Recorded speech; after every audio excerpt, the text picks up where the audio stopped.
接下來看客家日報內的報道經濟篇，今日來看海外嘅客人喺外國克服語言同文化障礙，建立自家嘅事業以外，也冇聽表係自家嘅經，從今年得到客家貢獻獎嘅劉萬祥，也算世界華商聯誼總會前總會長陳春日同邱啟義呢，一群喺海外打拼嘅僑胞，可能喺僑家嘅影響力，而能用社團活動一道形式，展現出客家傳統文化嘅內涵，未強加美海外客家鄉親嘅情感。如果到外國人也是得來認識客家文化。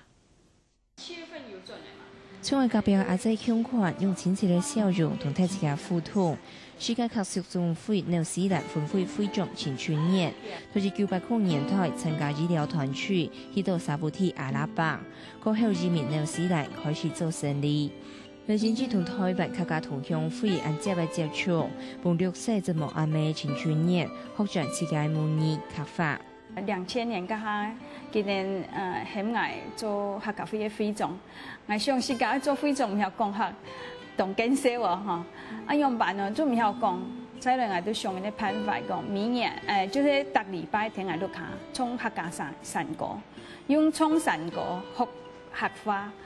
認同客家，所以陳春日就即刻同客家社團紹介部紐西蘭當地嘅正常人士，幫客家族群同當地嘅名聲建來建泰。9年用辦做糍粑啦，用辦做米糍木啦，做安尼，還有做安尼，甚至是講做從山歌嘅衣服哈，所以安尼就採用安尼是講客家人嘅特色。到佢哋見到外國人來，按到嘅社團，佢哋若是糍粑，佢哋都哦，安尼根本嚟客家 society 安尼，佢哋安尼特色。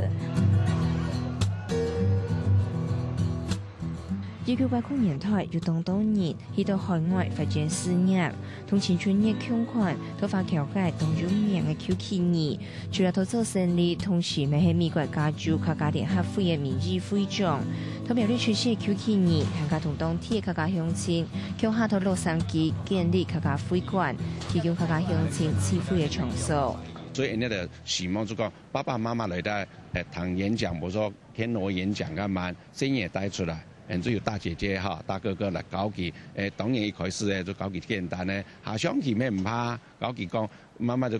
搞緊呢客家民謠哈，慢慢嚟搞，就從這小事情咧慢慢嚟個客家話唔望路嘅特踢，客家話當重要。邱啟義同美國洛杉磯嘅2005年，同客家發通地圖連結客家海外鄉親，並且有機會同台灣嘅客家文化紹介到海外。到東南亞地區，只有對苗栗搬到印尼去做生意嘅楊志明，8年前由官方委託來培訓生活較無安好印尼當地人到台灣做事，每逢艱難好事過去1年，包含客話、河洛話。語言講法佢一定我講國語，有我搞佢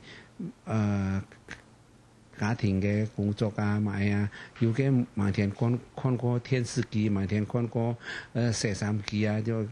尤其是攝像機啦，攝像機咩人啲按到嘛，咁冇必要攝像機就搞起用嘅攝像機。遷走搬到印尼嘅客人，是在對200-300年前開始講起，經過幾下擺嘅政權轉換，還有當地政府往擺嘅派發政策，要得到印尼嘅華人生活亦困難。陳小秋就發起赤土基金會來提供助學金，為了對華人嘅子弟是安心讀書，脫離窮困。所以4年又多啊，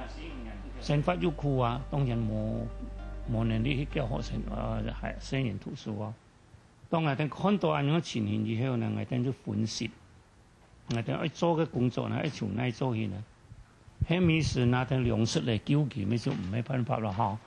未至出用佢呢，能夠